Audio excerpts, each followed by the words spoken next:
John 13. Now before the feast of the Passover, when Jesus knew that his hour had come to depart out of this world to the Father, having loved his own who were in the world, he loved them to the end.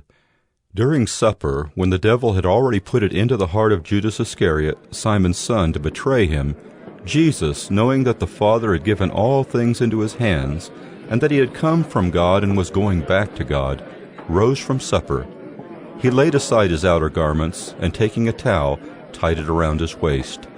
Then he poured water into a basin and began to wash the disciples' feet and to wipe them with the towel that was wrapped around him. He came to Simon Peter, who said to him, "Lord, do you wash my feet?"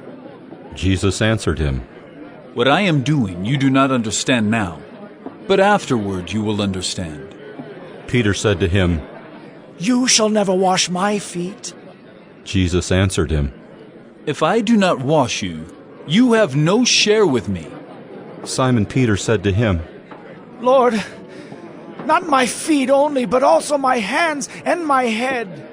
Jesus said to him, "The one who is bathed does not need to wash except for his feet, but is completely clean. And you are clean, but not every one of you." For he knew who was to betray him. That was why he said, "Not all of you are clean." When he had washed their feet and put on his outer garments and resumed his place, he said to them, "Do you understand what I have done to you? You call me teacher and Lord, and you are right, for so I am. If I then, your Lord and teacher, have washed your feet, you also ought to wash one another's feet. For I have given you an example, that you also should do just as I have done to you. Truly, truly, I say to you, a servant is not greater than his master, nor is a messenger greater than the one who sent him. If you know these things, blessed are you if you do them. I am not speaking of all of you. I know whom I have chosen. But the scripture will be fulfilled. He who ate my bread has lifted his heel against me. I am telling you this now, before it takes place, that when it does take place, you may believe that I am he. Truly, truly, I say to you, whoever receives the one I send receives me, and whoever receives me receives the one who sent me." After saying these things, Jesus was troubled in his spirit, and testified, "Truly, truly, I say to you, one of you will betray me." The disciples looked at one another, uncertain of whom he spoke. One of his disciples, whom Jesus loved, was reclining at table close to Jesus. So Simon Peter motioned to him to ask Jesus of whom he was speaking. So that disciple, leaning back against Jesus, said to him, "Lord, who is it?" Jesus answered, "It is he to whom I will give this morsel of bread when I have dipped it."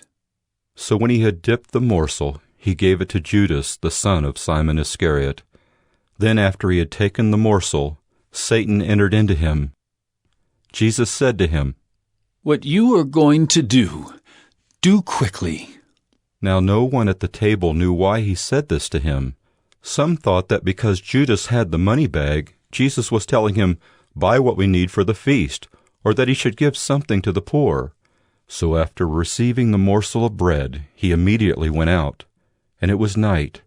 When he had gone out, Jesus said, "Now is the Son of Man glorified, and God is glorified in him. If God is glorified in him, God will also glorify him in himself, and glorify him at once. Little children, yet a little while I am with you. You will seek me, and just as I said to the Jews, so now I also say to you, where I am going, you cannot come. A new commandment I give to you, that you love one another. Just as I have loved you, you also are to love one another. By this all people will know that you are my disciples, if you have love for one another." Simon Peter said to him, "Lord, where are you going?" Jesus answered him, "Where I am going, you cannot follow me now, but you will follow afterward." Peter said to him, "Lord, why can I not follow you now? I will lay down my life for you."